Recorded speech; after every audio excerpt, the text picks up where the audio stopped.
À son retour chez lui, le sergent Daniel Morrison a entendu sa fille de 6 ans pleurer depuis le sous-sol.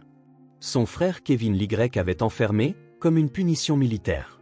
Alors qu'il n'avait jamais servi un seul jour en uniforme, ce que Daniel allait découvrir détruirait tout ce qu'il pensait savoir sur la famille. Avant de commencer l'histoire, n'oubliez pas de laisser un like et de vous abonner à la chaîne pour voir plus d'histoires comme celle-ci. Le moteur du taxi s'est tué en tout sautant devant le 1247 Maple Street, laissant le sergent-chef Daniel Morrison face à une maison qui ne ressemblait en rien à celle dont il se souvenait. La clôture blanche était plus droite qu'une formation militaire, chaque latte alignée avec une précision obsessionnelle. Le gazon avait été tondu si court qu'il ressemblait plus à un terrain de parade qu'à la pelouse confortable où sa fille, Lana, chassait les lucioles avec sa mère. Daniel a payé le chauffeur avec des billets qui tremblaient légèrement dans ses mains marquées.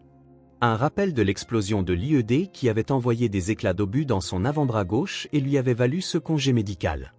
Les fragments de métal avaient disparu, extraits lors de 3 opérations à l'hôpital Walter Reed, mais une douleur fantôme dansait encore le long des voies nerveuses, comme l'écho d'une explosion qui avait tout changé. Il a haussé son sac de voyage sur son épaule, sentant le poids familier se caler contre des muscles qui s'étaient affinés au fil des mois passés sur des lits d'hôpital et en physiothérapie. Le vent d'octobre portait l'odeur des feuilles brûlées et quelque chose d'autre. Du désinfectant, peut-être, ou l'odeur stérile d'un endroit trop bien nettoyé. Cela lui rappelait, de manière inconfortable, l'hôpital militaire, tout en angle vif et en règlement qui ne laissait aucune place à la réalité désordonnée de l'être humain. La porte d'entrée s'est ouverte avant qu'il ne puisse frapper. Kevin Morrison est apparu sur le porche, les bras grands ouverts pour une accolade qui ressemblait plus à une mise en scène qu'à une affection sincère. Le frère cadet de Daniel avait toujours été théâtral, mais son sourire semblait répété, comme celui d'un politicien saluant les caméras. « Bienvenue à la maison, mon frère. On t'attendait. » Kevin avait l'air différent, plus mince, peut-être, mais aussi plus raide dans sa posture. Ses cheveux étaient coupés dans un style militaire strict que Daniel reconnaissait des photographies de camps d'entraînement, bien que Kevin n'ait jamais servi un seul jour en uniforme. L'ironie n'a pas échappé à Daniel. Son frère jouait au soldat, tandis que lui essayait d'oublier comment en être un. « Où est Lana ?» a demandé Daniel, balayant le porche vide du regard. Sa fille aurait déjà dû sauter sur place, bavardant à propos de l'école, de ses amis et des milliers de petites aventures qui remplissent le monde d'une enfant de 6 ans. Au lieu de cela, le silence s'est étiré entre eux, comme une respiration suspendue. À l'intérieur, a dit Kevin, en reculant pour laisser Daniel entrer. Elle a appris la discipline pendant ton absence. C'est incroyable ce que la structure peut faire pour un enfant. Le mot discipline a sonné faux aux oreilles de Daniel. Dans l'armée, la discipline signifiait le but, la protection, le lien sacré entre les chefs et ceux qu'ils servent. Mais le ton de Kevin portait quelque chose de plus dur, de plus froid, le son de règles sans compassion. L'intérieur de la maison avait été transformé en quelque chose de méconnaissable. Disparues, les touches chaleureuses de Rebecca, les photos de famille entassées sur les tables de chevet, les coussins colorés qu'elle collectionnait dans les magasins d'occasion, le doux chaos d'une maison où un enfant était aimé et libre d'être un enfant. À leur place, régnait une fonctionnalité austère. Les meubles étaient disposés à des angles droits parfaits.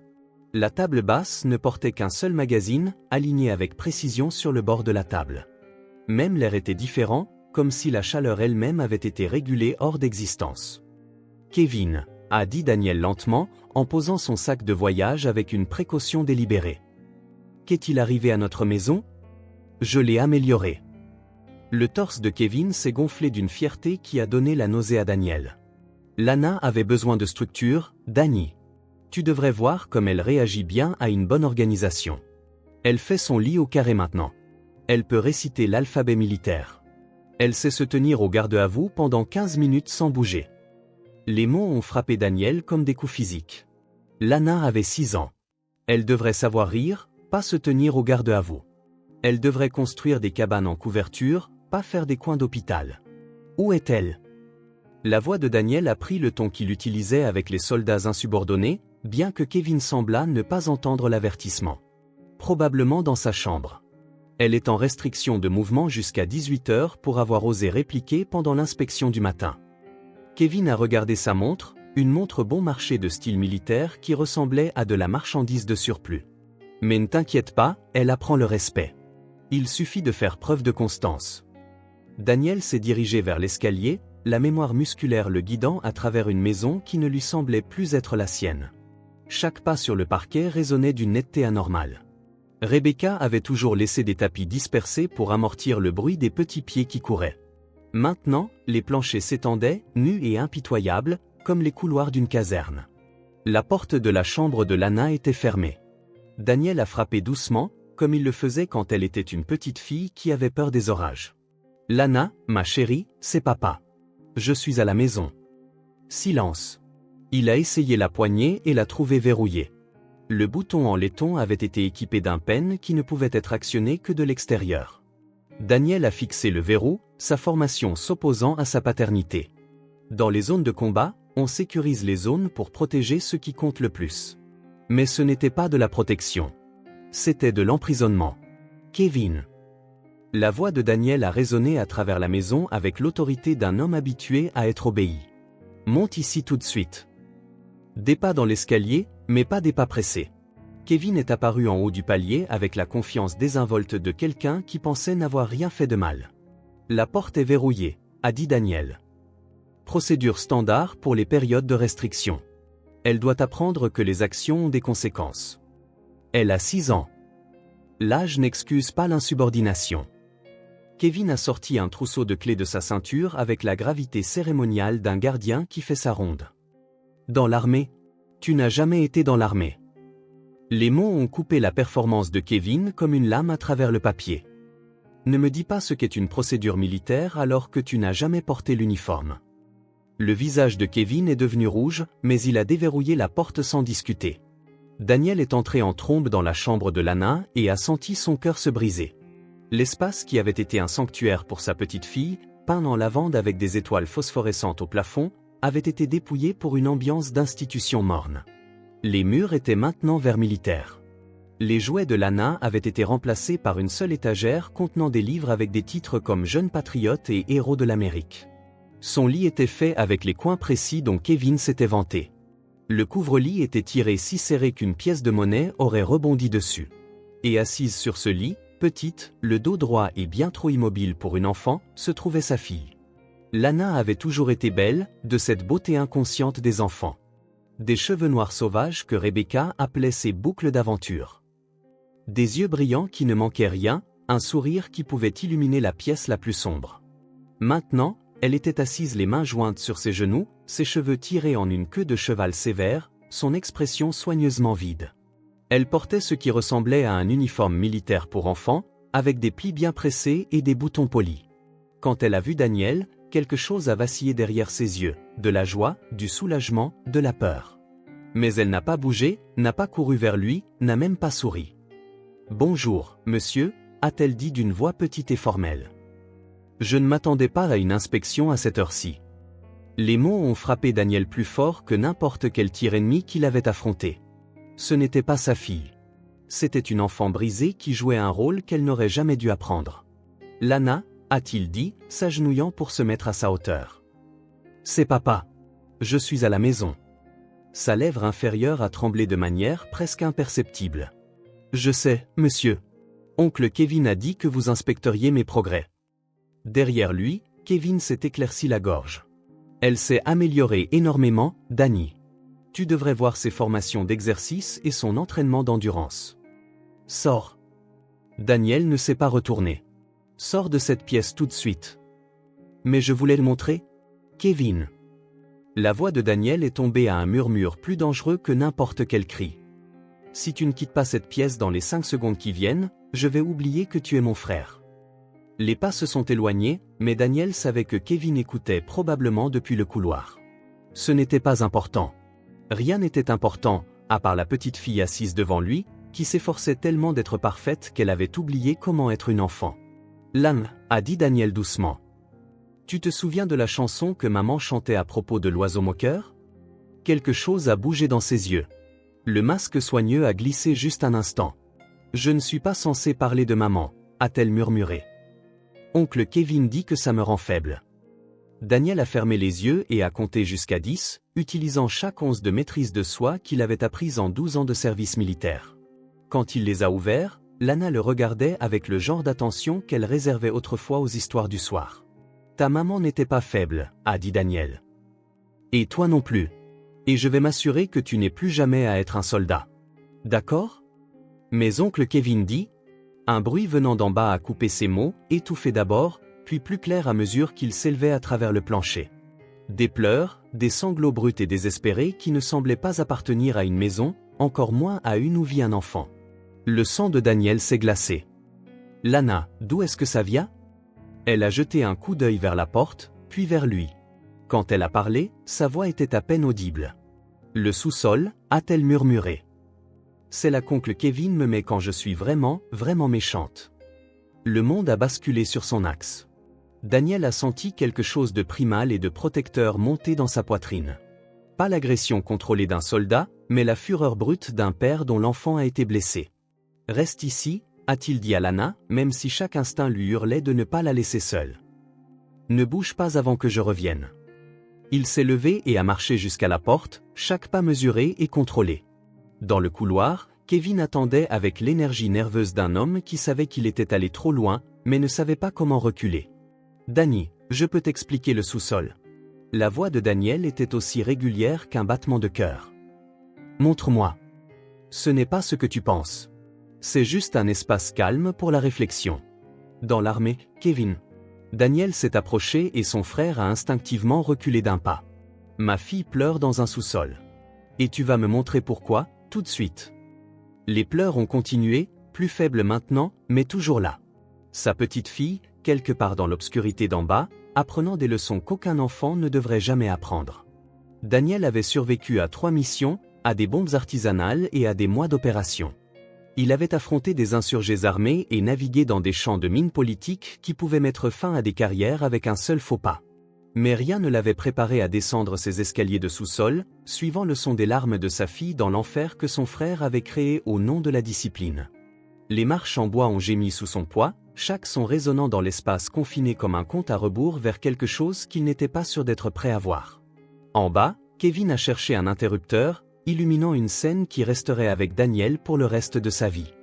Dans le coin du sous-sol, derrière un mur de fortune en contreplaqué, se trouvait un espace à peine assez grand pour un enfant. À l'intérieur, une autre petite fille était assise sur une fine couverture militaire.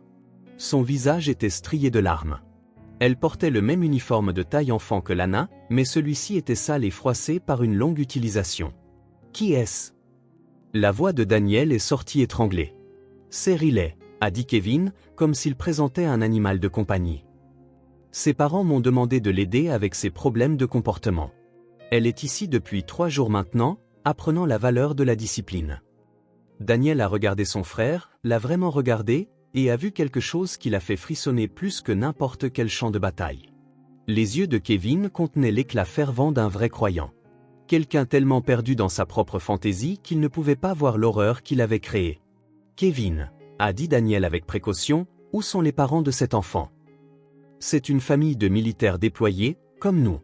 Ils m'ont fait confiance pour apprendre à leur fille la bonne conduite pendant qu'ils servent notre pays. Le mensonge était si complet, si convaincant dans l'esprit de Kevin, que Daniel a réalisé que son frère ne jouait pas seulement aux soldats. Il vivait dans une illusion totale où ses actions avaient un sens, où faire du mal à des enfants était en quelque sorte un devoir patriotique. La petite fille dans la cellule de fortune a levé les yeux vers Daniel avec des yeux qui avaient trop vu. Et Daniel a su que tout ce qui se passerait ensuite définirait non seulement sa relation avec Kevin, mais sa capacité à vivre avec lui-même en tant que père et en tant qu'homme. Le sous-sol s'est soudainement senti plus petit, l'air plus épais. Quelque part au-dessus d'eux, Lana attendait dans sa chambre transformée, écoutant probablement chaque mot et se demandant si papa la sauverait ou deviendrait un autre adulte qui pensait que la discipline importait plus que l'amour. Daniel devait faire un choix. Et à ce moment-là, entouré de la preuve de la folie de son frère, il a réalisé que tout ce qu'il avait appris sur le leadership, sur la protection, sur ce que cela signifiait vraiment de servir, était sur le point d'être testé d'une manière pour laquelle l'armée ne l'avait jamais préparé. Daniel s'est agenouillé à côté de la cellule de fortune, ses mains fermes malgré la rage qui brûlait dans ses veines comme de l'acide. Riley ne pouvait pas avoir plus de 7 ans. Petite pour son âge, avec des cheveux blonds emmêlés et le regard creux d'un enfant qui avait appris à ne pas s'attendre à être secouru. « Salut, ma puce », a-t-il dit avec la voix qu'il utilisait avec les enfants locaux pendant les missions de maintien de la paix. Douce, non menaçante, patiente. Je m'appelle Daniel. C'est quoi ton nom de famille, Riley? La petite fille a jeté un coup d'œil nerveux à Kevin, qui regardait avec l'expression fière d'un guide touristique montrant une exposition précieuse. Elle ne parle pas beaucoup, a dit Kevin. Ça fait partie de l'entraînement. Les bavardages inutiles sont découragés pendant les périodes de discipline. Daniel a senti quelque chose de froid s'installer dans sa poitrine. Ce n'était pas seulement de la maltraitance. C'était un conditionnement systématique. Kevin avait créé tout un programme, avec une terminologie et des procédures qu'il s'était convaincu être légitimes. Riley, a dit Daniel, ignorant complètement son frère. Peux-tu me dire ton nom de famille? J'aimerais t'aider à rentrer chez ta famille. Patterson, a-t-elle murmuré si doucement qu'il l'a presque manqué. Riley Patterson. Le nom a frappé Daniel comme un coup physique. Il l'avait vu sur des affiches d'enfants disparus au supermarché de la base, dans les reportages pendant sa convalescence à Walter Reed. Riley Patterson avait disparu d'un parking de supermarché à Columbus il y a 3 semaines. Ses parents, un enseignant et une comptable, pas des militaires déployés, étaient passés sur toutes les chaînes d'information, implorant des informations sur leur fille. Daniel s'est levé lentement, son esprit parcourant des implications qui le rendaient malade. Kevin n'avait pas seulement maltraité Lana. Il avait kidnappé une enfant. La fantaisie avait dégénéré, passant du dysfonctionnement familial à un crime fédéral. Kevin, a dit Daniel avec précaution. J'ai besoin que tu montes à l'étage vérifier comment va Lana pendant que je parle à Riley 1 minute. Mais je veux lui montrer le programme d'entraînement. Maintenant. La voix de commandement a coupé la protestation de Kevin comme une lame. Des années à diriger des soldats dans des situations de vie ou de mort avaient appris à Daniel exactement comment rendre ces mots impossibles à ignorer. Kevin a hésité, puis a monté les escaliers à contre-cœur. Daniel a attendu d'entendre des pas se déplacer sur le sol au-dessus, puis s'est tourné vers Riley. Ma puce, je sais que tu as peur, mais j'ai besoin que tu m'écoutes très attentivement. Tu te souviens du jour où tu as disparu? Qu'est-ce qui s'est passé? Les yeux de Riley se sont remplis de larmes, mais elle a hoché la tête. L'homme a dit que ma maman était blessée et qu'il fallait que je l'accompagne. Il a dit qu'il m'emmenait à l'hôpital. Quel homme? Riley. Elle a pointé l'escalier où Kevin avait disparu. Il portait un uniforme comme les soldats à la télé. Il a dit que maman était gravement blessée et qu'il fallait que je vienne tout de suite où elle risquait. Elle n'a pas pu terminer la phrase, mais Daniel a compris. Kevin avait utilisé une tactique classique de prédateur, exploitant l'amour et la peur d'un enfant pour la détourner de la sécurité. Le détail de l'uniforme a donné la nausée à Daniel. Kevin avait usurpé l'identité d'un militaire, se servant du respect et de la confiance que la plupart des gens avaient pour les membres des forces armées. Riley, ta maman va bien, a dit Daniel fermement. Elle t'a cherché. Beaucoup de gens t'ont cherché, et je vais m'assurer que tu rentres chez elle ce soir. L'espoir a vacillé dans les yeux de la petite fille, suivi immédiatement par la peur. Mais il a dit que si j'essayais de partir, des méchants feraient du mal à ma famille. Il m'a montré des photos sur son ordinateur. Des méchants qui font du mal aux familles des enfants quand ils n'obéissent pas. Daniel a fermé les yeux. Kevin lui avait montré des images, probablement de zones de guerre ou de reportages, pour la convaincre que sa protection était la seule chose qui se tenait entre sa famille et la violence. C'était une manipulation psychologique à un niveau qui nécessitait de la planification, de la recherche, une approche systématique pour briser la résistance d'un enfant. Son frère n'était pas seulement délirant. C'était un prédateur sophistiqué qui avait militarisé le patriotisme et l'imagerie militaire pour justifier des actes indicibles. Des pas dans l'escalier ont annoncé le retour de Kevin. Daniel s'est mis à bloquer Riley de sa vue, un instinct protecteur aussi naturel que la respiration. Elle est réceptive à l'autorité, a dit Kevin, interprétant complètement mal la posture de Daniel. Une bonne discipline naturelle. Avec un entraînement adéquat, elle pourrait être une excellente soldate. Kevin, il faut qu'on parle, à l'étage, maintenant. Mais je ne t'ai pas encore montré les vidéos d'entraînement. Tu seras si fier de ce que j'ai accompli ici. Le mot « vidéo » a envoyé un froid dans les veines de Daniel. Quelle vidéo? Le visage de Kevin s'est illuminé d'une ferveur évangélique. De la documentation. J'ai tout enregistré. Les sessions d'entraînement, les procédures de discipline, les rapports de progression. Tout fait partie du programme. Les futures familles de militaires doivent voir à quel point un bon conditionnement précoce peut être efficace. Daniel a suivi Kevin à l'étage, les jambes qui ne lui semblaient pas être les siennes. Dans le salon, Kevin a ouvert un ordinateur portable avec la cérémonie d'un prêtre dévoilant un texte sacré. L'écran a montré une interface vidéo avec des dizaines de fichiers classés par date et par sujet. Session d'entraînement 1. Lana a raconté Kevin en cliquant sur un fichier. Ça montre sa résistance initiale à une bonne formation debout. La vidéo a commencé et Daniel a regardé sa fille. Sa petite fille qui dansait sur les dessins animés et construisait des maisons de fées dans le jardin, se tenant au garde-à-vous, raide, tandis que la voix de Kevin lançait des ordres depuis derrière la caméra. Le visage de Lana était strié de larmes, mais elle tenait la position avec la concentration désespérée d'une enfant qui avait appris que l'obéissance parfaite était sa seule protection. Remarque à quelle vitesse elle s'est adaptée, a poursuivi Kevin fièrement. Génétique militaire. C'est dans le sang des Morrison.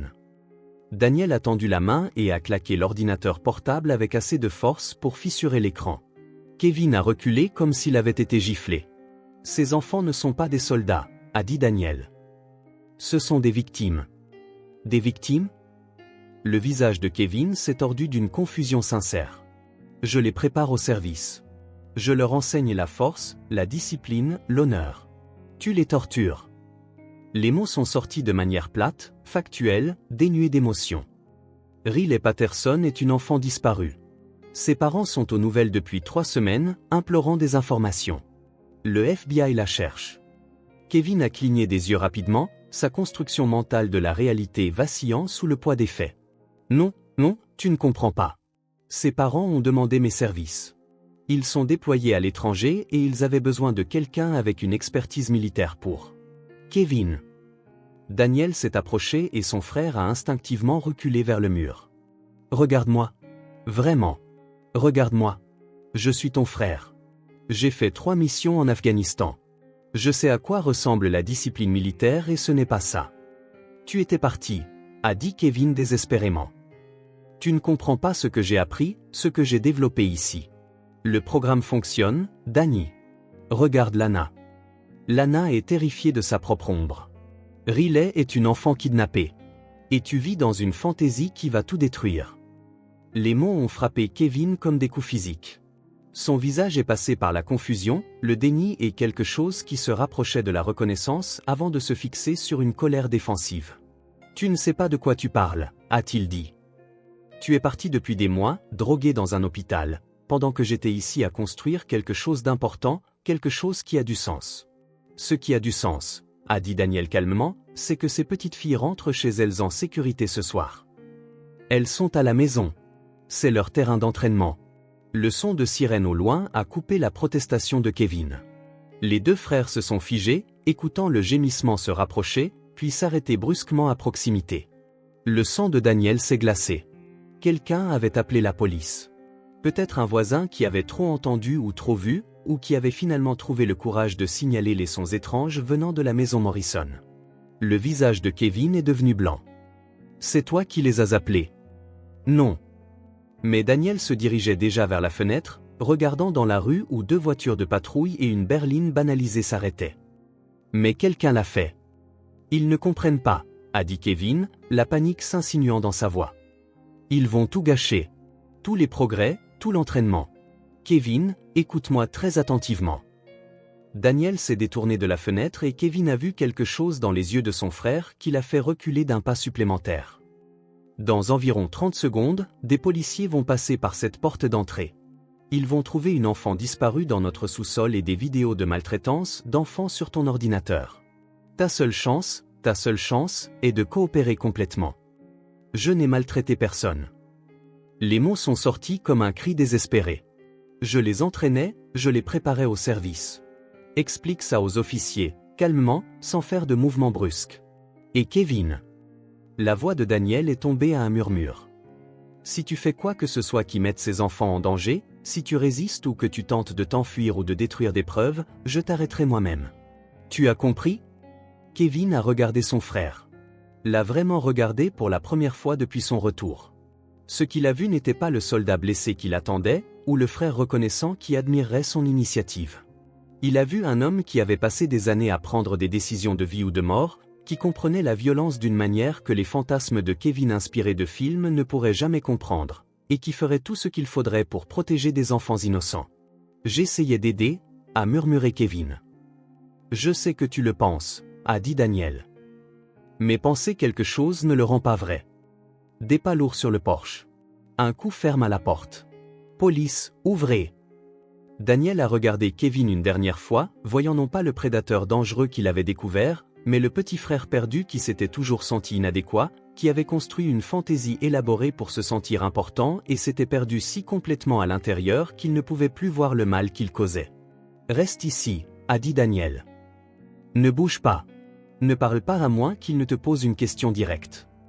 Il a marché jusqu'à la porte d'entrée, a redressé ses épaules comme on lui avait appris à le faire face à des situations difficiles, et l'a ouverte pour faire face à tout ce qui allait arriver. Derrière lui, il pouvait entendre Kevin respirer par petites inspirations paniquées.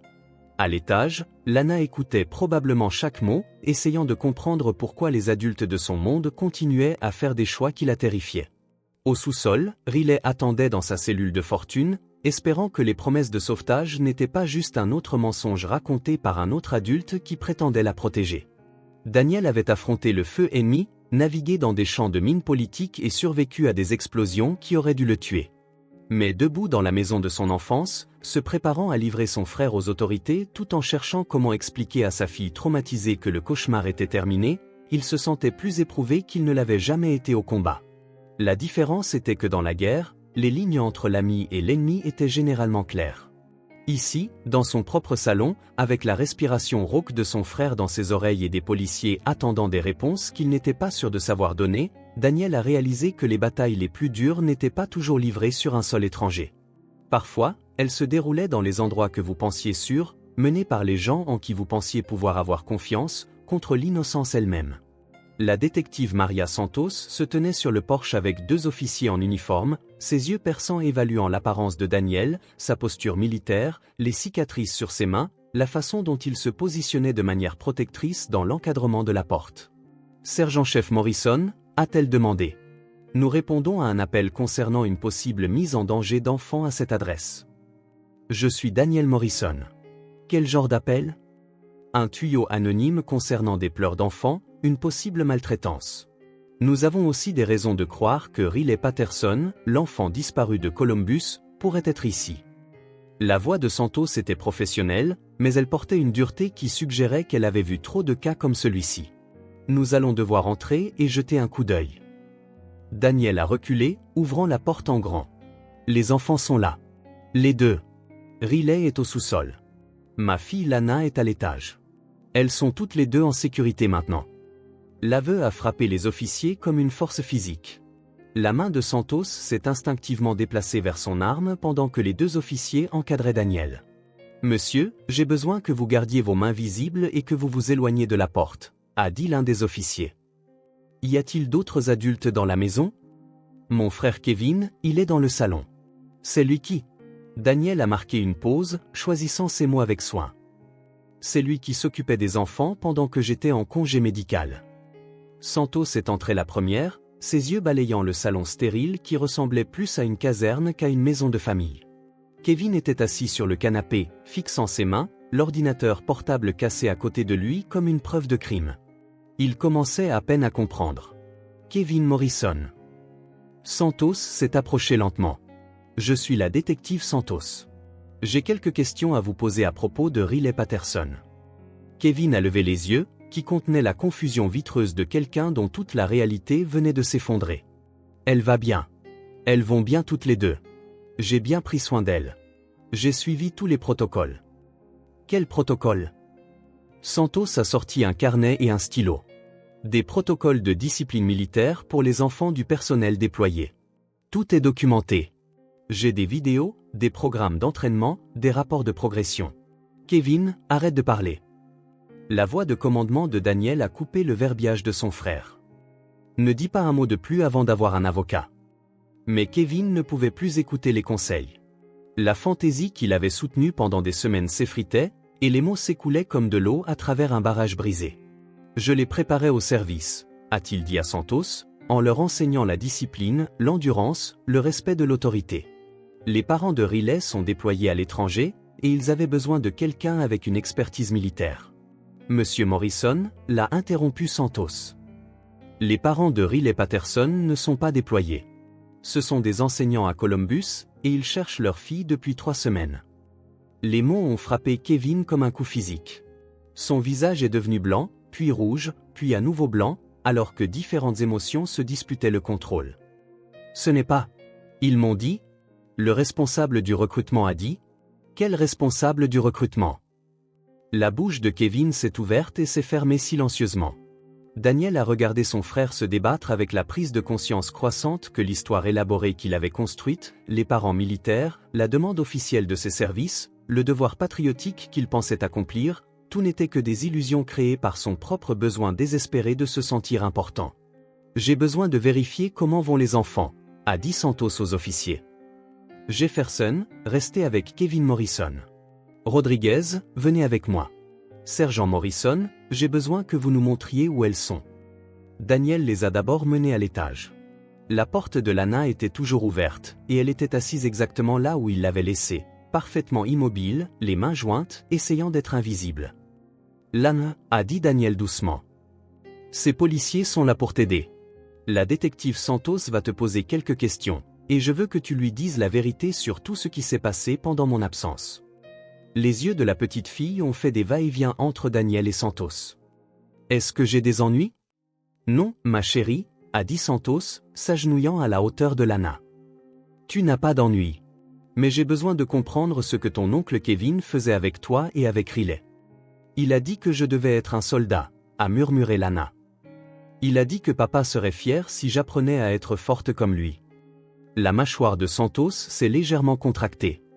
Quel genre d'entraînement de soldat? Marcher, rester immobile longtemps, faire mon lit parfaitement, aller au sous-sol quand j'étais méchante. La voix de Lana est devenue plus petite à chaque mot.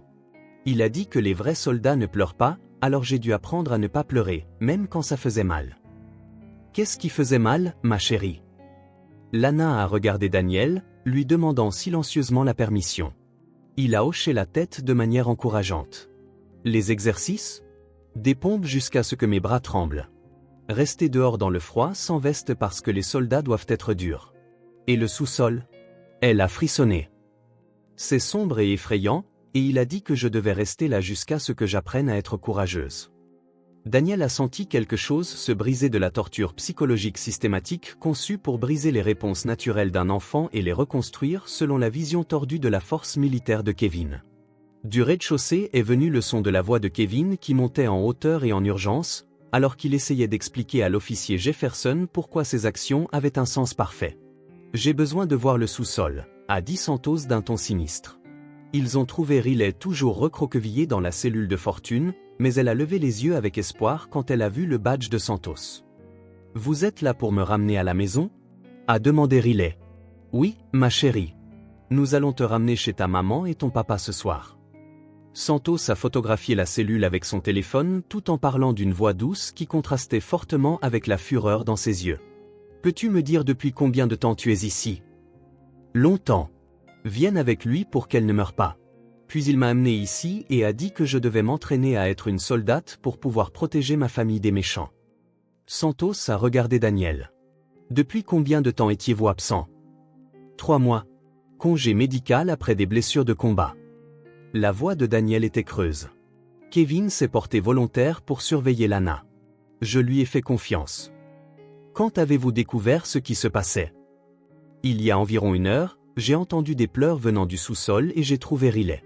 C'est là que j'ai réalisé.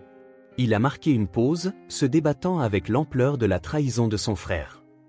C'est là que j'ai réalisé que Kevin vivait dans une sorte de fantaisie où il pensait qu'il dirigeait un programme d'entraînement militaire légitime. Le bruit de l'agitation à l'étage a interrompu leur conversation. La voix de Kevin était plus forte maintenant et empreinte de panique. « Vous ne comprenez pas. Je les protégeais, je les préparais.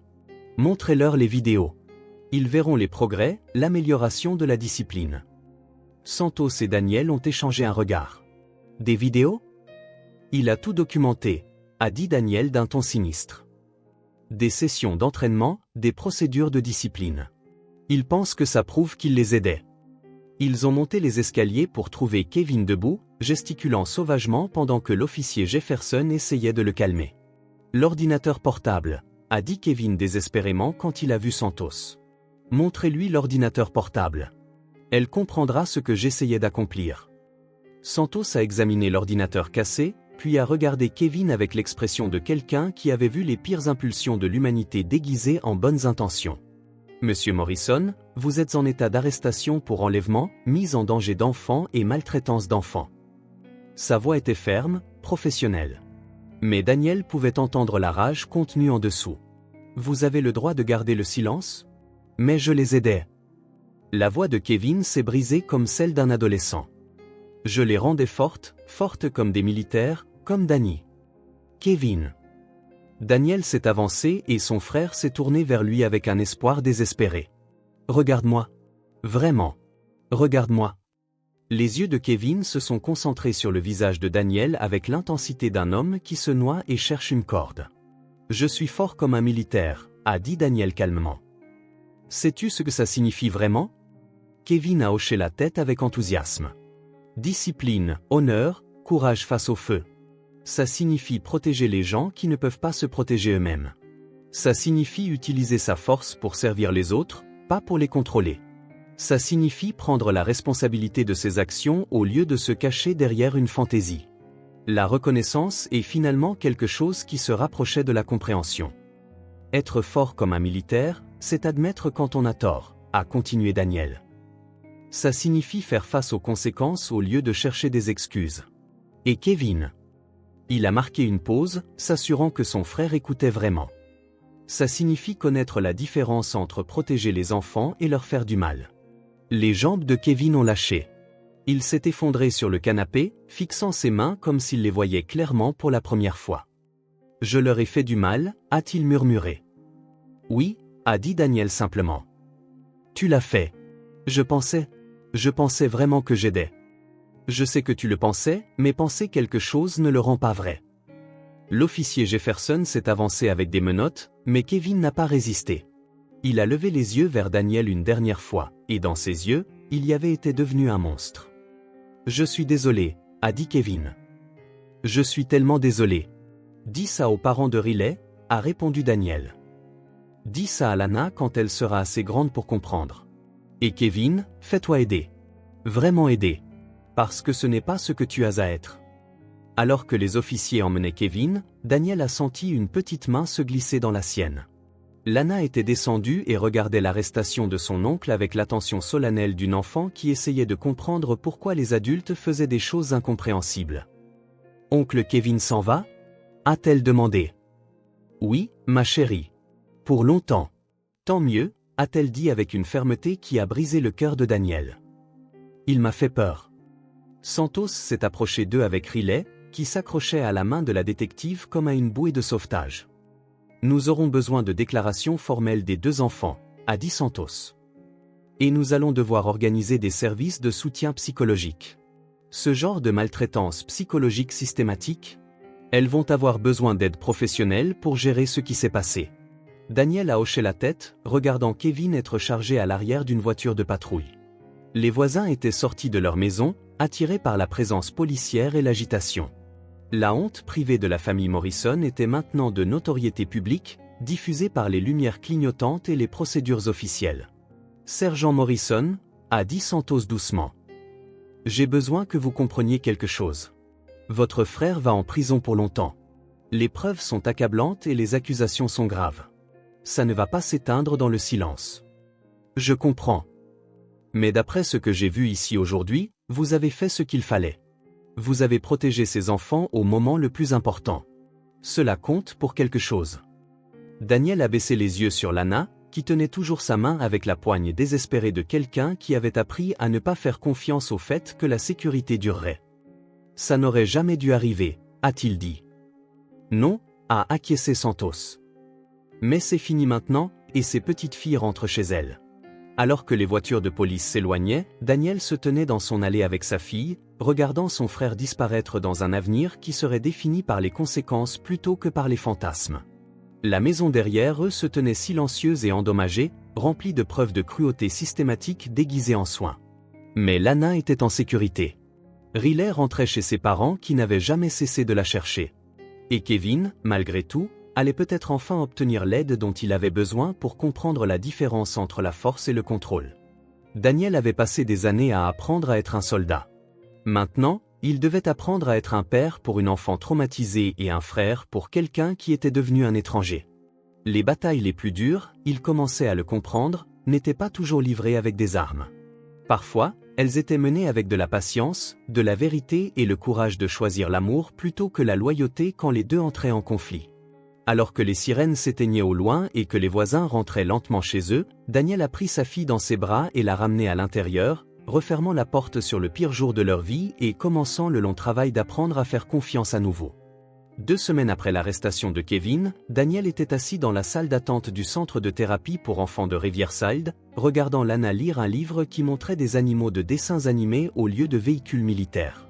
C'était une petite victoire, mais il avait appris à mesurer les progrès par petites touches depuis la nuit qui avait tout changé. La salle d'attente elle-même avait été soigneusement conçue pour inspirer la sécurité. Un éclairage doux, des meubles confortables aux couleurs chaudes, des jouets dispersés naturellement plutôt qu'organisés avec une précision militaire. Daniel se retrouvait à étudier ces détails, essayant de comprendre ce qui rendait un espace accueillant plutôt que menaçant. Tout dans sa maison avait été arrangé selon les normes rigides de Kevin, et il apprenait lentement à voir sa propre maison à travers les yeux d'une enfant traumatisée. Le docteur Jennifer Walsh est sortie de son bureau avec le sourire doux qui avait convaincu Lana de lui faire confiance lors de leur première séance. À 40 ans passés, avec des cheveux gris et des yeux gentils derrière des lunettes à monture de fil, elle avait le rare don de faire en sorte que les enfants et les adultes se sentent suffisamment en sécurité pour dire la vérité. « Comment s'est passée la séance aujourd'hui ?» a demandé Daniel, se levant de sa chaise. Le mouvement était automatique, une courtoisie militaire qui l'apprenait lentement à tempérer autour des civils qui pourraient trouver une telle formalité intimidante. Mieux à chaque fois, a dit le docteur Walsh, s'installant dans la chaise à côté de lui au lieu de maintenir une distance professionnelle. Elle commence à se souvenir de ce que c'est que de jouer. Aujourd'hui, elle a construit une tour avec des blocs et l'a fait tomber juste pour entendre le bruit que ça faisait. C'est un énorme progrès pour une enfant à qui on a appris que la destruction était toujours une punition. À travers la fenêtre du bureau, Daniel pouvait voir Lana organiser des petites figurines en ce qui avait autrefois été des formations militaires rigides, mais qui ressemblaient maintenant plus à une fête de thé. Un petit dinosaure en plastique avait ce qui semblait être une conversation sérieuse avec une figurine de princesse. La scène a serré sa poitrine de soulagement et de quelque chose qui s'approchait de l'espoir. Elle a encore posé des questions sur Kevin, a poursuivi le docteur Walsh doucement. Elle veut savoir s'il va revenir, mais aussi si elle est censée s'ennuyer de lui. La complexité de ses sentiments est en fait saine. Cela signifie qu'elle les traite plutôt que de simplement les refouler. Qu'est-ce que vous lui avez dit ? La vérité, adaptée à son âge. Que Kevin a fait de très mauvais choix et qu'il a besoin d'apprendre d'eux dans un endroit où il ne peut plus faire de mal à personne. Mais aussi qu'il est normal de se sentir triste de perdre quelqu'un, même quand cette personne vous a fait du mal. Les sentiments n'ont pas besoin d'avoir un sens logique pour être valides. Daniel a hoché la tête, bien que le concept lui semblât toujours étranger. Dans l'armée, les émotions étaient compartimentées, traitées efficacement et dépassées. Apprendre à rester avec les sentiments complexes de Lana et les siens sans essayer de les réparer immédiatement était comme apprendre une nouvelle langue. Elle semble soulagée qu'il soit parti, a poursuivi le docteur Walsh. Mais elle est aussi en train de faire le deuil de l'oncle qu'elle pensait connaître. C'est normal. Les enfants pleurent souvent la personne qu'ils croyaient que quelqu'un était, même quand cette personne s'est avérée nuisible. Daniel comprenait ce deuil intimement. Le Kevin qui avait été arrêté était un étranger qui portait le visage de son frère. Mais quelque part sous les illusions et les crimes se trouvait le petit garçon qui construisait des maquettes d'avions et rêvait d'aventure. Ce garçon était parti, peut-être pour toujours. Et Daniel apprenait encore à le pleurer tout en protégeant sa fille de l'homme qu'il était devenu. Est-ce qu'elle a parlé de sa mère ? De plus en plus. Kevin lui interdisait de mentionner Rebecca, lui disait que c'était une faiblesse. Elle apprend lentement qu'il est normal de s'ennuyer de quelqu'un sans avoir honte de sa tristesse. Aujourd'hui, elle m'a dit qu'elle aimerait que sa maman vous rencontre maintenant, tel que vous êtes quand vous ne portez pas votre uniforme. Les mots ont frappé Daniel comme de petites pierres pointues. Kevin avait même volé à Lana le droit de faire le deuil de sa mère correctement, transformant l'amour en quelque chose de honteux au lieu de quelque chose à honorer. Mais pire que cela, Lana avait remarqué la différence entre son personnage de militaire et son personnage de père. Une distinction qu'il commençait seulement à comprendre lui-même. Dr. Walsh, a dit Daniel avec précaution. J'ai besoin de vous demander quelque chose. En tant que père, est-ce que j'en fais assez? Je remets tout en question. Quand elle est silencieuse, je me demande si je devrais la faire parler ou lui donner de l'espace. Quand elle suit les règles trop parfaitement, je ne sais pas si c'est de la guérison ou si elle a encore peur de ce qui se passe quand les adultes se fâchent. Et quand elle teste les limites? Il a marqué une pause, passant une main dans ses cheveux. Quand elle teste les limites, je dois combattre chaque instinct qui me dit que la structure et la discipline l'aideront à se sentir en sécurité. Le docteur Walsh l'a étudié avec la même attention douce qu'elle accordait à ses jeunes patients. Monsieur Morrison, puis-je partager quelque chose avec vous? Il a hoché la tête. Au cours de mes 20 ans de pratique, j'ai travaillé avec de nombreux enfants qui ont vécu un traumatisme. Ceux qui guérissent le plus vite ne sont pas nécessairement ceux qui ont le plus de ressources ou la meilleure thérapie. Ce sont ceux dont les parents sont assez courageux pour guérir à leur côté. Je ne comprends pas. Vous posez les bonnes questions. Vous surveillez les signes au lieu de supposer qu'elle va bien. Vous faites passer ses besoins en premier, même quand c'est inconfortable. Surtout, vous êtes prêt à changer vos propres schémas de comportement pour créer un environnement sûr pour elle. Ce n'est pas seulement du bon parentage. C'est le genre de courage émotionnel qui enseigne aux enfants qu'ils méritent d'être protégés. À travers la fenêtre, Lana a levé les yeux et a fait un signe de la main à Daniel. Son sourire était encore timide, mais il atteignait maintenant ses yeux d'une manière qu'il n'avait pas eue il y a 2 semaines. Elle a levé les figurines de dinosaures et de princesses, les faisant saluer aussi. Elle apprend à vous faire confiance, à ne pas la blesser, a dit le docteur Walsh. Mais plus important encore, elle apprend à avoir confiance que vous ne laisserez personne d'autre la blesser non plus. Pour une enfant qui a vécu ce qu'elle a vécu, c'est tout ce qui compte. Et les cauchemars? Elle se réveille encore effrayée parfois, et je ne sais pas quoi faire. Dans l'armée, nous avions des protocoles pour tout. Mais quand elle pleure à 3 heures du matin à cause de rêves où oncle Kevin revient, vous la tenez. Vous lui dites qu'elle est en sécurité.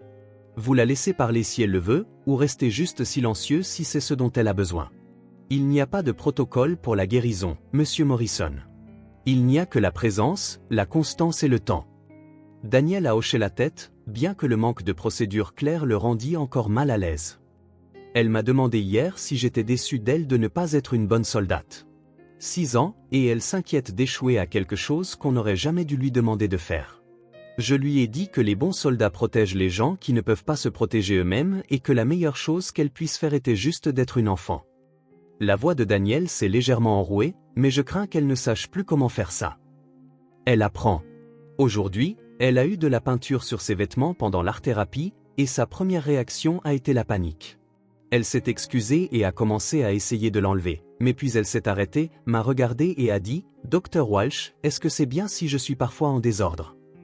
Quand je lui ai dit que ce n'était pas seulement bien, mais merveilleux, elle a mis de la peinture sur ses mains exprès et a fait des empreintes de main sur le papier. L'image a fait sourire Daniel, le premier sourire sincère qu'il avait ressenti depuis des semaines. Ça ressemble à la Lana dont je me souviens. Avant que tout ne se passe, elle était toujours couverte de quelque chose. De la boue, de la peinture, de la nourriture. Rebecca disait qu'elle attirait le désordre comme un aimant. Elle est toujours là-dedans, a dit le docteur Walsh doucement. Elle a juste besoin de la permission de revenir. Daniel a conduit jusqu'à la maison à travers les rues familières de son enfance, notant à quel point tout semblait différent maintenant. La famille Morrison était un pilier du quartier depuis 3 générations. Le grand-père de Daniel avait construit la maison sur Maple Street après son retour de Corée. Son père y avait élevé 2 fils avant d'être déployé au Vietnam. Et Daniel avait toujours supposé que Lana grandirait dans les mêmes pièces qui avaient façonné sa propre enfance. Maintenant, la maison se sentait contaminée par ce que Kevin y avait fait. Les voisins qui faisaient autrefois un signe de la main depuis leur porche regardaient maintenant avec une curiosité prudente, se demandant quel signe ils avaient manqué, ce qu'ils auraient dû signaler plus tôt. Les nouvelles locales avaient couvert l'arrestation de Kevin avec le genre d'attention sensationnelle qui transformait une tragédie privée en divertissement public. Des titres comme « L'horreur dans la famille militaire » et « La trahison du frère » avaient transformé leur douleur privée en spectacle public. Mais alors qu'ils s'arrêtaient dans l'allée, Lana a pointé quelque chose qui a légèrement soulevé le cœur de Daniel. Regarde, papa, Madame Patterson est là.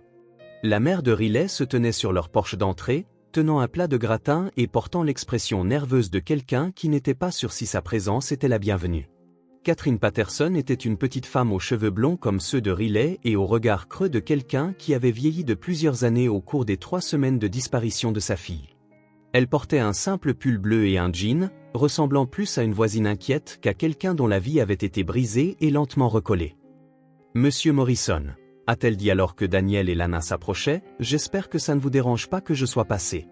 J'avais besoin de vous remercier. » Madame Patterson, vous n'avez pas à me remercier pour quoi que ce soit. Je devrais être celui qui s'excuse. Mon frère?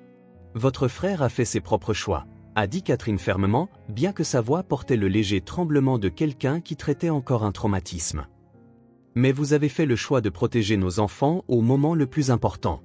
Riley m'a dit ce que vous lui avez dit dans ce sous-sol, comment vous lui avez promis de la ramener à la maison et que vous avez tenu cette promesse. Dans son monde, les adultes lui mentaient depuis des semaines. Vous avez été le premier à lui dire la vérité et à la tenir. Elle a tendu le plat de gratin avec des mains qui tremblaient légèrement. Ce n'est pas grand-chose, mais je voulais que vous sachiez que tout le monde dans cette ville ne vous blâme pas pour ce qui s'est passé. Certains d'entre nous comprennent la différence entre la personne qui cause le mal et la personne qui l'arrête.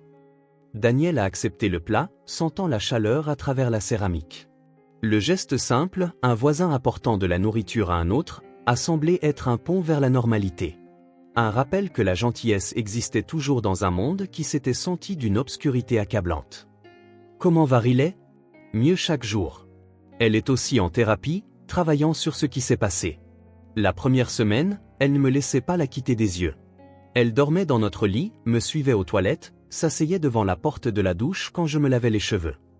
La voix de Catherine est devenue plus forte en parlant, comme si parler de la guérison l'aidait à y croire. Mais hier, elle a joué dans la cour arrière toute seule pendant 20 minutes. Elle a construit une maison de fées avec des brindilles et des feuilles et a dit que c'était pour des fées qui avaient perdu leur chemin, mais l'avaient retrouvé. La métaphore n'a échappé à aucun d'eux. Lana écoutait attentivement, son petit visage sérieux avec la concentration de quelqu'un qui apprenait que d'autres enfants avaient survécu à des expériences similaires. Elle pose des questions sur Lana parfois, a poursuivi Catherine.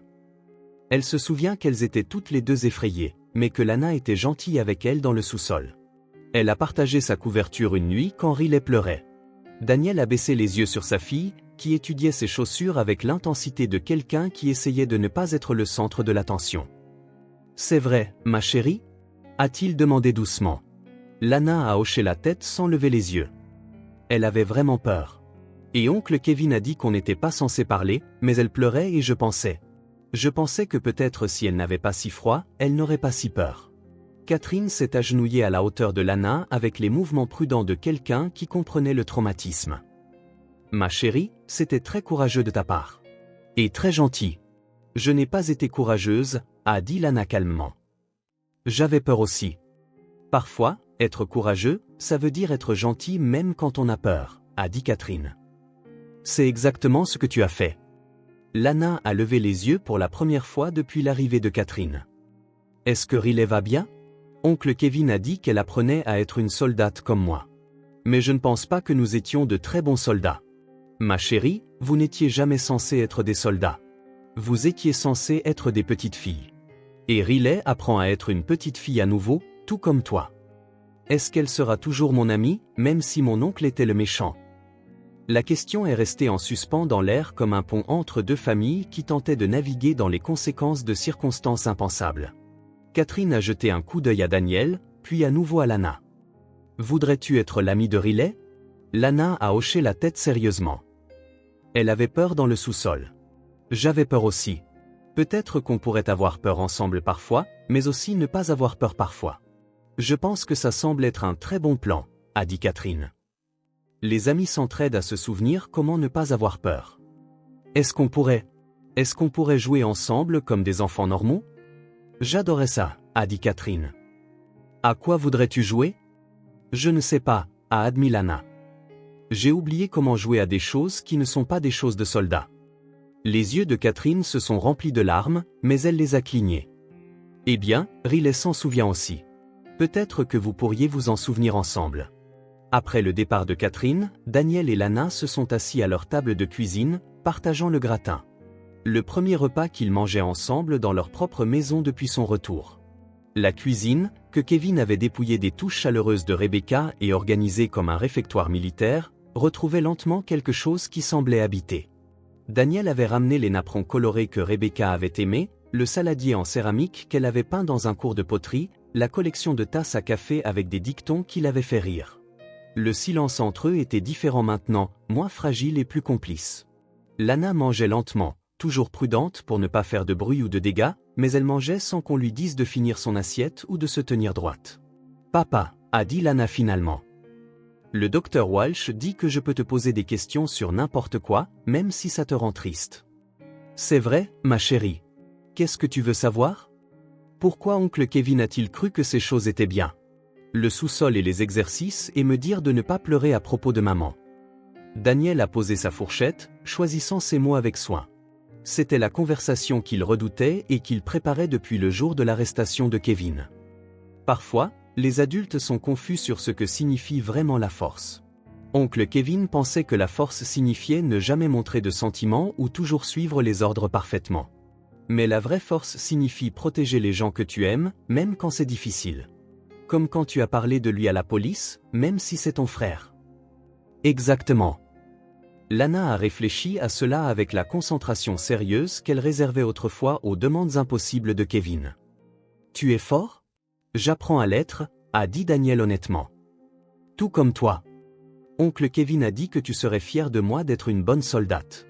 Mais tu n'as pas l'air fier quand je me tiens droite et que je ne pleure pas. L'observation a frappé Daniel comme une lame. Lana, je suis fier de toi d'être toi. Quand tu ris, quand tu poses des questions, quand tu t'enthousiasmes pour des choses, quand tu es triste et que tu me laisses te réconforter. Je suis fier de toi d'être assez courageuse pour ressentir des choses.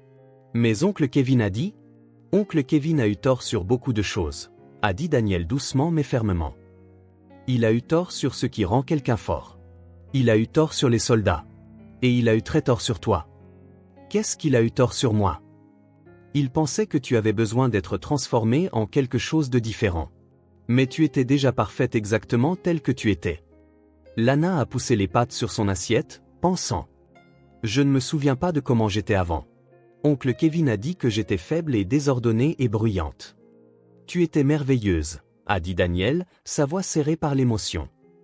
Tu étais curieuse, drôle et gentille. Tu posais 1 million de questions, tu câlinais tout le monde et tu chantais des chansons inventées en jouant. Tu étais exactement ce qu'une petite fille de 6 ans devrait être. Est-ce que je peux redevenir ça? Tu le es déjà, a dit Daniel. Il te faut juste te souvenir que c'est sûr de la laisser sortir. Cette nuit-là, après que Daniel eut lu 3 histoires à Lana et chanté la berceuse que Rebecca chantait, il s'est assis seul dans son salon, regardant l'espace où l'ordinateur portable de Kevin avait été.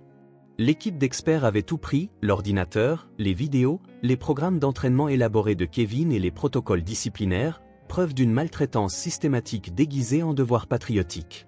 Mais ils avaient aussi pris des choses que Daniel était reconnaissant de voir partir, l'arrangement rigide des meubles, les manuels militaires que Kevin avait dispersés comme décoration, l'atmosphère de surveillance constante et de jugement qui avait transformé la maison en prison plutôt qu'en foyer.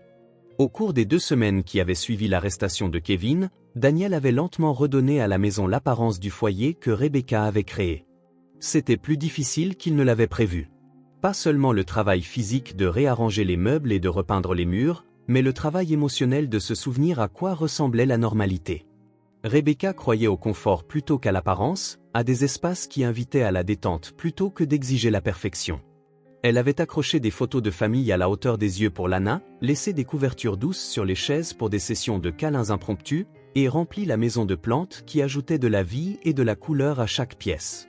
Kevin avait tout enlevé, transformant leur maison en un terrain d'entraînement stérile où chaque surface était nue et chaque coin était visible. Daniel apprenait à voir la différence à travers les yeux de Lana. Quand il a ramené les coussins préférés de sa mère, Lana les a touchés avec révérence et a demandé si c'était normal de s'y appuyer. Quand il a remis les photos de famille sur les murs, elle a passé 1 heure à regarder des photos d'elle avec Rebecca, réapprenant sa propre histoire. Son téléphone a sonné. L'identification de l'appelant a affiché le numéro de la prison du comté. Acceptez-vous un appel à frais viré de Kevin Morrison? Daniel a regardé le téléphone pendant un long moment. C'était la 4e fois que Kevin appelait et Daniel avait refusé chaque fois. Quoi que Kevin ait besoin de dire, des excuses, une explication, une supplication pour la compréhension, Daniel n'était pas prêt à l'entendre. Peut-être qu'il ne le serait jamais. Mais ce soir, quelque chose l'a fait hésiter. Il a pensé aux mots du Dr Walsh sur le fait de guérir aux côtés de Lana. Il a pensé à la capacité de Catherine Patterson de séparer ses actions de celles de Kevin. Il a pensé à Lana demandant si c'était normal de se sentir triste de perdre quelqu'un qui l'avait blessé. Oui, a-t-il dit. J'accepte l'appel. Danny. La voix de Kevin sonnait plus petite que Daniel ne s'en souvenait, dépouillé de l'autorité militaire qu'il avait adoptée pendant sa période de fantaisie. Je n'étais pas sûr que tu prendrais mon appel. J'ai failli ne pas le faire. Je comprends. Je sais que tu me détestes. Daniel a considéré les mots avec soin. Je ne te déteste pas, Kevin. Je déteste ce que tu as fait, mais tu es toujours mon frère, et j'ai besoin de comprendre comment nous en sommes arrivés là. Il y a eu un silence à l'autre bout, puis le son de Kevin qui pleurait. Pas les larmes manipulatrices de quelqu'un qui essaie d'échapper aux conséquences, mais le chagrin brut de quelqu'un qui affrontait enfin la réalité. Je ne sais pas, a dit Kevin finalement. Honnêtement, je ne sais pas comment c'est devenu si grave. Ça a commencé juste parce que je voulais aider. Tu étais blessé et Lana avait besoin de quelqu'un, et je pensais que si je pouvais la rendre forte comme toi. Kevin, je ne suis pas fort de la manière dont tu le penses. Mais tu es un héros de guerre. Tu as été décoré. Tu as dirigé des soldats. J'ai aussi passé des mois en thérapie pour le syndrome de stress post-traumatique. J'ai eu des crises de panique dans des supermarchés parce que les lumières fluorescentes me rappelaient un hôpital de campagne. J'ai pleuré dans ma voiture après avoir parlé à Lana parce que je suis terrifié de gâcher sa guérison. La voix de Daniel était ferme, mais honnête. La vraie force n'est pas ce que tu vois dans les films. Alors, qu'est-ce que c'est? C'est admettre quand on a besoin d'aide. C'est choisir de faire ce qu'il faut, même si ça te coûte tout. C'est protéger les gens qui ne peuvent pas se protéger eux-mêmes. Même si ces personnes sont des enfants qui t'ont fait confiance. Kevin est resté silencieux pendant un long moment. Je leur ai fait du mal. Oui, tu l'as fait. Je me disais que je les aidais, que je les rendais fortes, que je les préparais à un monde dur. Je sais, mais Kevin, les enfants n'ont pas besoin d'être préparés à un monde dur en se faisant infliger de la dureté. Ils ont besoin d'être aimés suffisamment pour croire que la bonté existe, afin qu'ils puissent la reconnaître et la créer quand ils seront plus grands. Je ne sais pas comment réparer ça. Tu ne peux pas le réparer, a dit Daniel calmement. Tu peux faire face aux conséquences honnêtement. Tu peux obtenir l'aide dont tu as besoin pour comprendre pourquoi tu as fait ce que tu as fait. Tu peux accepter que Lana et Riley ne te pardonneront peut-être jamais, et ça doit être normal. Est-ce que tu me pardonneras un jour? Daniel a regardé le salon qui redevenait lentement un foyer. Il a pensé à Lana à l'étage, apprenant à dormir sans cauchemar. Il s'est souvenu de la gentillesse de Catherine Patterson malgré tout ce que Kevin avait fait subir à sa famille. Je ne sais pas, a-t-il dit honnêtement. Mais j'espère qu'un jour, nous pourrons tous les deux comprendre comment l'amour a été si tordu que tu as cru que faire du mal à des enfants était une façon de les protéger. Je t'aime, Lani. Je sais que je n'ai plus le droit de dire ça, mais je t'aime. Je t'aime aussi, a dit Daniel, se surprenant par la vérité de ses mots. Mais l'amour ne suffit pas à réparer ça. C'est juste assez pour espérer qu'un jour, après avoir fait le travail pour t'améliorer, nous pourrions trouver un moyen de redevenir une famille. Après avoir raccroché, Daniel est resté assis dans la maison silencieuse pendant un long moment. La conversation avait été plus difficile que n'importe quelle fusillade à laquelle il avait survécu, mais aussi nécessaire d'une manière qu'il ne pouvait pas entièrement expliquer. Kevin était son frère. Ce fait n'excusait pas ce qu'il avait fait, mais il ne pouvait pas non plus être effacé par la colère ou le déni. La maison se sentait différente sans la présence de Kevin. Moins rigidement organisée, mais en quelque sorte plus paisible. Daniel avait passé les 2 dernières semaines à la ramener lentement à quelque chose qui ressemblait au foyer que Rebecca avait créé, ramenant les photos de famille, les couvertures douces, le doux désordre qui venait du fait qu'un enfant était autorisé à simplement exister. Dans la chambre de Lana, il avait repeint les murs vert militaire avec la couleur lavande qu'elle avait choisie à l'origine. Ses jouets étaient de retour sur les étagères, bien qu'elle s'en approchât timidement, comme si elle demandait la permission de jouer. Les étoiles phosphorescentes étaient de retour au plafond, et Daniel l'avait surprise en train de leur parler parfois, leur disant des secrets dans un murmure qui ressemblait presque à une prière. Il a monté les escaliers pour vérifier si Lana allait bien, comme il le faisait chaque nuit depuis son retour à la maison. Sa porte était entr'ouverte, et il pouvait la voir dormir paisiblement, son visage détendu d'une manière qu'il ne l'avait pas été depuis son retour. Elle tenait un petit éléphant en peluche qui avait été un cadeau de Rebecca pour son 5e anniversaire. Quelque chose que Kevin avait caché comme étant inapproprié pour l'entraînement militaire. Alors que Daniel la regardait, Lana a bougé légèrement et a ouvert les yeux. « Papa » a-t-elle murmuré. « J'ai cru t'entendre parler à quelqu'un. J'étais au téléphone avec oncle Kevin. » Lana s'est redressée soudainement, alerte. « Il revient ? » ?»« Non, ma chérie. Il reste où il est. Il voulait juste me dire qu'il était désolé pour ce qu'il t'a fait, à toi et à Riley. Est-ce que tu vas lui pardonner ? » La question était si directe, si mature pour une enfant de 6 ans, que Daniel a senti sa poitrine se serrer. « Je ne sais pas encore. Qu'est-ce que tu penses que je devrais faire ? » Lana a réfléchi à cela avec le sérieux qu'elle apportait à toutes les questions importantes. Le docteur Walsh dit que le pardon est pour la personne qui pardonne, pas pour la personne qui a fait de mauvaises choses. Elle dit que c'est bien de prendre tout le temps dont on a besoin. Ça a l'air très sage. Papa, si tu pardonnes un jour à oncle Kevin, est-ce que ça veut dire que ce qu'il a fait était bien ? Non, ma chérie. Le pardon ne rend pas les mauvaises choses bien. Ça veut juste dire que tu ne vas pas laisser les mauvaises choses te rendre malade de colère pour toujours. Lana a hoché la tête et s'est recouchée, serrant son éléphant contre elle.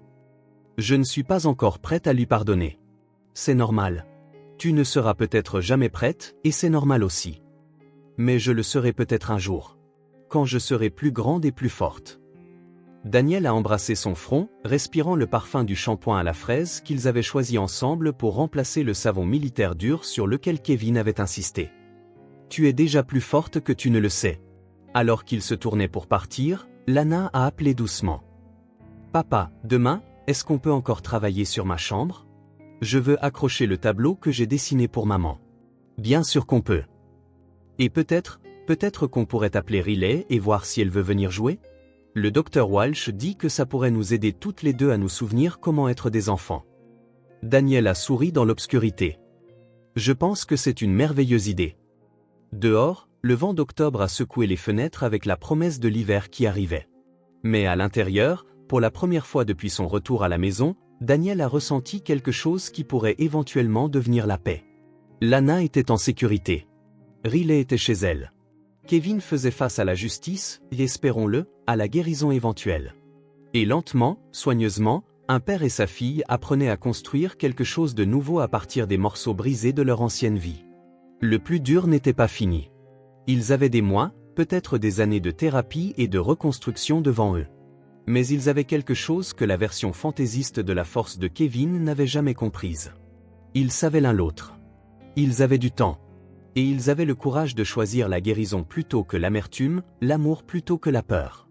Daniel a éteint les lumières et s'est dirigé vers sa propre chambre, écoutant les sons d'une maison qui s'installe dans un sommeil paisible.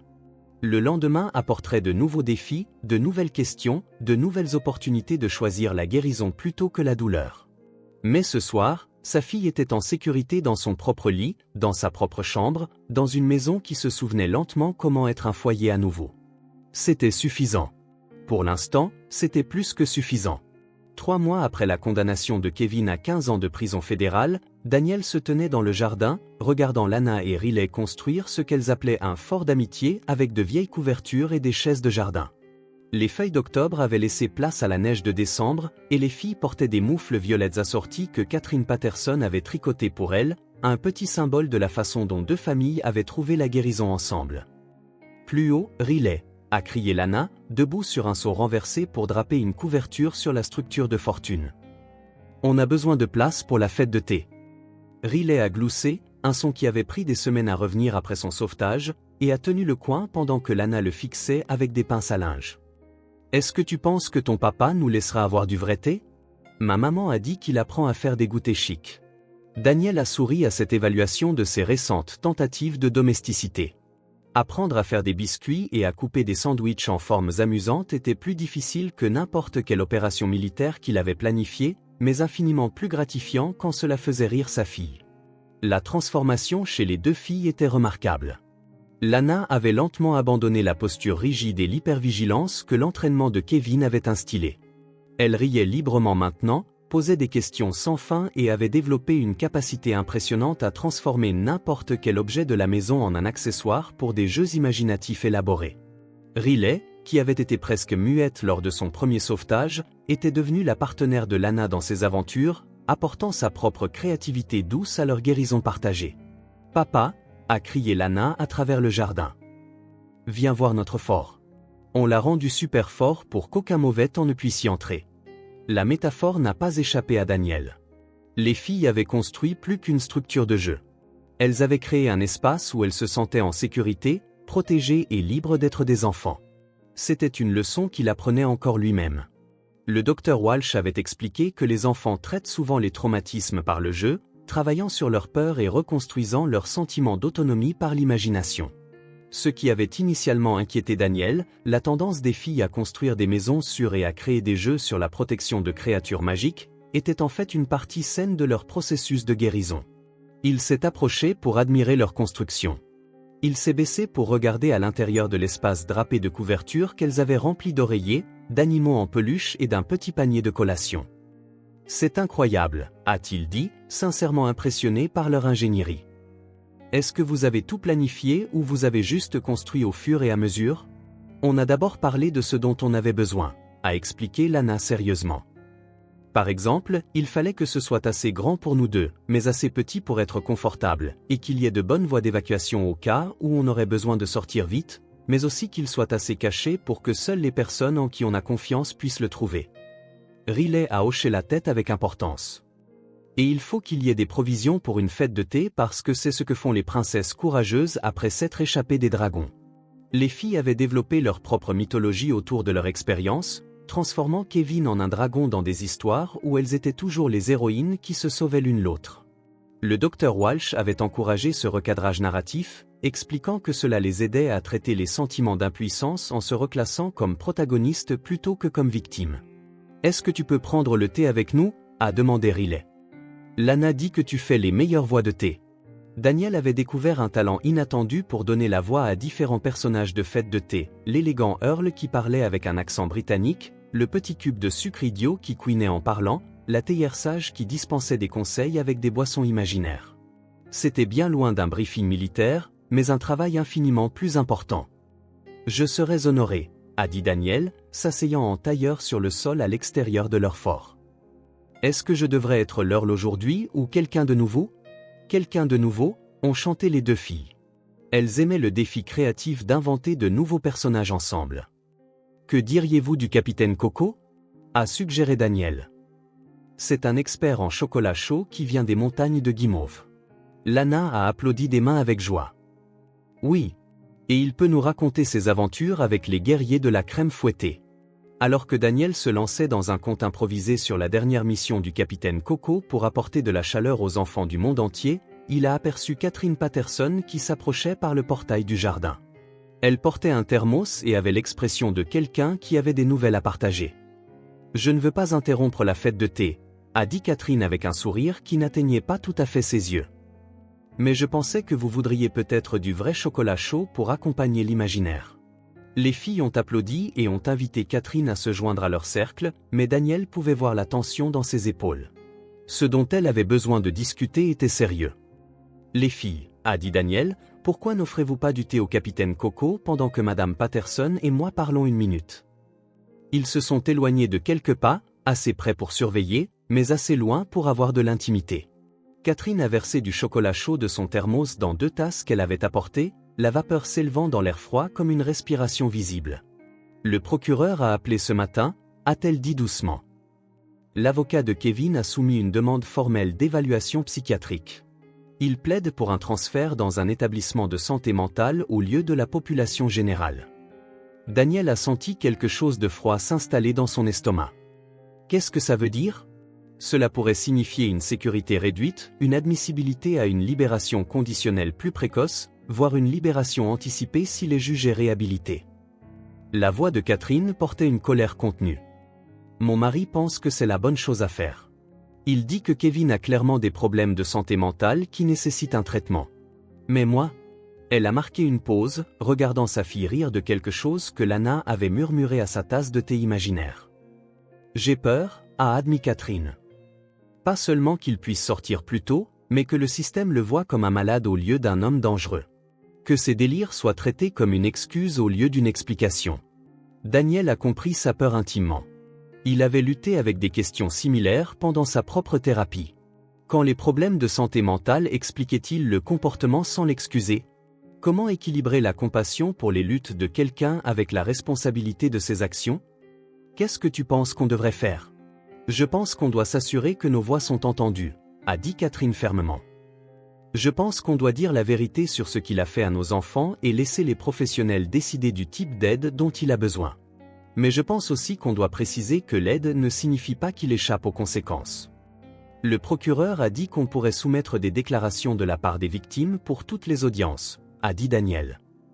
Les deux familles, les deux enfants, si on pense qu'elles sont prêtes. Catherine a regardé les filles qui mettaient en scène une mission de sauvetage élaborée où des animaux en peluche se sauvaient l'un l'autre d'une avalanche imaginaire. Riley a posé des questions sur Kevin récemment, a-t-elle dit. Pas des questions effrayées, mais des questions curieuses. Elle veut savoir s'il apprend à être meilleur, si quelqu'un lui apprend à être gentil avec les enfants au lieu d'être méchant. Qu'est-ce que tu lui dis? La vérité. Qu'il est dans un endroit où des gens essaient de l'aider à comprendre pourquoi il a fait de si mauvais choix, mais aussi que la compréhension n'efface pas ce qu'il a fait. Daniel a hoché la tête. C'était la même approche qu'il avait adoptée avec Lana, qui avait développé ses propres sentiments complexes sur le sort de Kevin.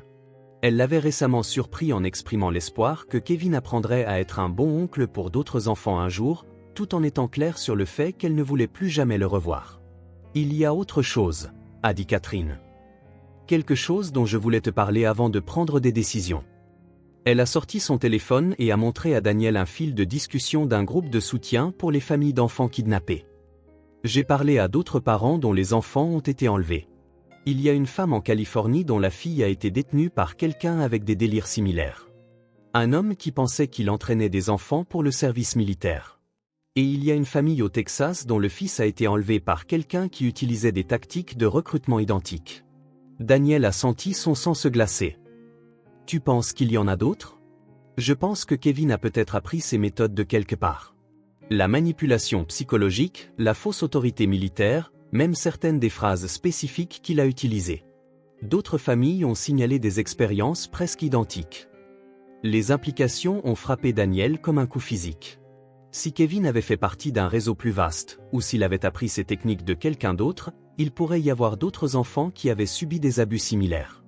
D'autres familles détruites par des prédateurs se cachant derrière une imagerie patriotique. As-tu prévenu le FBI? Je rencontre l'agent Martinez la semaine prochaine. C'est elle qui a travaillé sur l'affaire de Riley au début. Mais Daniel... La voix de Catherine est tombée à un murmure à peine audible. S'il y a d'autres enfants, si l'affaire de Kevin aide à identifier un schéma, nos filles pourraient avoir à témoigner. Non seulement sur ce qui leur est arrivé, mais sur les méthodes de Kevin, son langage, tout son système. Daniel a regardé Lana, qui arrangeait soigneusement de minuscules tasses en plastique pour ses animaux en peluche. L'idée de la faire revivre le traumatisme d'un témoignage, de la faire revivre les abus de Kevin devant des inconnus, a serré sa poitrine d'une fureur protectrice, mais l'idée que d'autres enfants souffrent ce qu'elle et Riley avaient enduré était pire. Il faudra les préparer soigneusement, a-t-il dit. Avec l'aide du docteur Walsh, et seulement si elles sont assez fortes pour le supporter. Je sais, mais je sais aussi que nos filles sont des survivantes. Elles ont déjà fait preuve d'un courage incroyable. Et peut-être qu'aider à attraper d'autres méchants pourrait faire partie de leur guérison. Catherine avait raison. Lana et Riley avaient trouvé de la force en s'aidant mutuellement à se remettre. Elles pourraient trouver une force similaire en sachant que leur souffrance pouvait empêcher d'autres enfants de subir la même douleur. Parlons-leur ensemble, a dit Daniel. Pas des détails, mais de la possibilité. Voyons ce qu'elles pensent du fait d'être des aidantes. Ils sont retournés au fort où les filles avaient mis en place un service de thé élaboré avec des serviettes en papier et des biscuits en pâte à modeler. Les filles, a dit Catherine, s'asseyant sur le sol à côté d'elle. Monsieur Daniel et moi devons vous demander quelque chose d'important. Les deux enfants ont levé les yeux avec l'attention sérieuse qu'elles avaient appris à accorder aux conversations d'adultes qui commençaient avec une telle gravité. Vous savez comment la police a attrapé le méchant qui vous a fait du mal? A dit Daniel avec précaution. Eh bien, parfois, quand la police attrape une mauvaise personne, ça les aide à en trouver d'autres qui pourraient faire du mal à d'autres enfants. Les yeux de Lana se sont élargis de compréhension. Comme quand on a trouvé Riley, on a aussi découvert qu'oncle Kevin nous faisait des choses méchantes à moi aussi. Exactement. Riley a posé sa tasse de thé en plastique. Il y a d'autres enfants qui ont été pris comme moi? Nous pensons que c'est possible, a dit Catherine doucement. Et s'il y en a, la police pourrait avoir besoin de votre aide pour les trouver et les garder en sécurité. Quel genre d'aide? A demandé Lana. Peut-être parler à de gentils policiers de ce que oncle Kevin a fait et a dit. Peut-être les aider à comprendre comment il a trompé les gens. Daniel a gardé sa voix ferme. Ce serait un travail très courageux et vous ne le feriez que si vous vous sentiez assez forte et assez en sécurité. Les filles se sont regardées avec la communication sans mots qu'elles avaient développée au cours de mois de guérison partagée. Est-ce que ça aiderait d'autres enfants à être en sécurité? A demandé Riley. C'est possible. Et vous serez avec nous quand on parlera à la police? A ajouté Lana. À chaque minute, a assuré Catherine. On ne vous laisserait jamais faire quelque chose d'effrayant seul. Lana s'est levée et a marché jusqu'au bord de leur fort, regardant le jardin où elle avait appris à se sentir en sécurité à nouveau.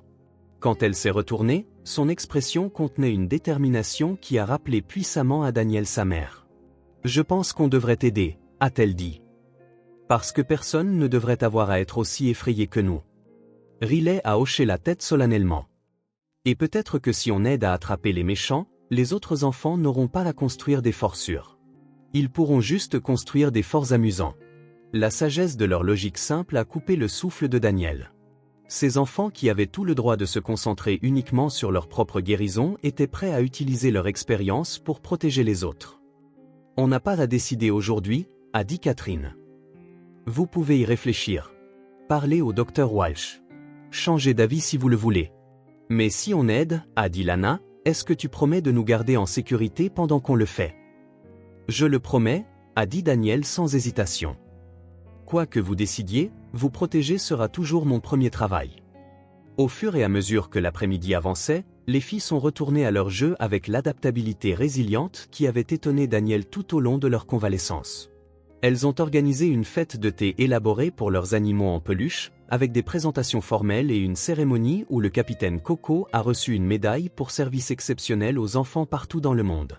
Plus tard, après le départ de Riley et Catherine, Daniel a aidé Lana à démanteler leur fort et à rentrer les couvertures. L'air de décembre était trop froid pour un jeu prolongé à l'extérieur. Mais le printemps viendrait, et avec lui de nouvelles opportunités d'aventure.